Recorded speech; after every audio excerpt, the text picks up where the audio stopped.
J'ai quitté la France et je vais vous dire les 3 raisons qui m'ont fait quitter la France pour venir vivre en Espagne. Buenos dias a todos, je m'appelle Rémi, je suis expatrié ici en Espagne et depuis quelques années, on a monté une agence immobilière et on accompagne les francophones dans leurs projets immobiliers, expatriation, création de société ici en Espagne. Alors les 3 choses qui m'ont fait quitter la France, les amis, en premier, bon, on n'y croirait pas, mais il y en a beaucoup à l'époque qui me disaient que l'Espagne, c'était sous-développé.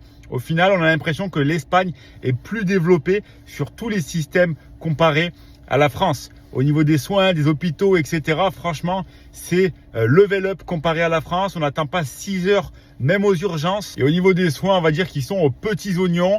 Et quand vous vous expatriez ici en Espagne, vous pouvez avoir soit votre carte d'assurance européenne ou ensuite quand vous créez votre société où vous êtes vraiment implanté, vous allez avoir ce qu'on appelle la carte CIP, c'est la carte de sécurité sociale qui est en lien avec votre centre de santé de votre commune. Ensuite, vous pouvez avoir une assurance privée, c'est pas une mutuelle, c'est une assurance privée qui va permettre de pouvoir vous faire soigner dans un centre privé et pas passer par le réseau public. Ça coûte aux alentours de 50 € par mois.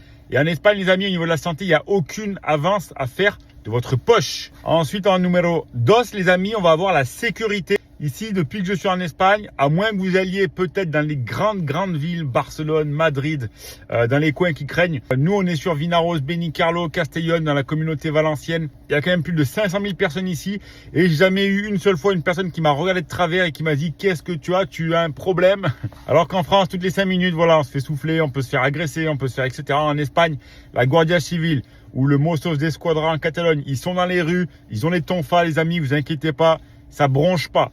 Et en numéro 13, les amis, le cadre de vie. Franchement, on a le soleil 330 jours par an, on n'a pas beaucoup de pluie. L'essence est à 40 centimes de moins. Au niveau des loyers, la nourriture, franchement, les amis, rien à dire. Et pour un petit tip, le SMIC espagnol sur 12 mois, il est à 1384 € net contre 1420 € net en France. Si cette vidéo vous a plu, n'hésitez pas à vous abonner. Je m'appelle Rémi, je suis ici en Espagne. On peut vous accompagner dans votre projet. En Espagne, on est spécialisé dans l'investissement locatif. Ici, si vous avez 30 000 € d'apport, on peut trouver un bien studio ou T1 aux alentours des 80-90 000 €. Il va vous générer aux alentours des 10 000 € de revenus locatifs chaque année. N'hésitez pas à vous abonner à ce compte, regardez toutes les autres vidéos, vous allez pouvoir apprendre un petit peu plus sur l'Espagne et on se dit hasta luego.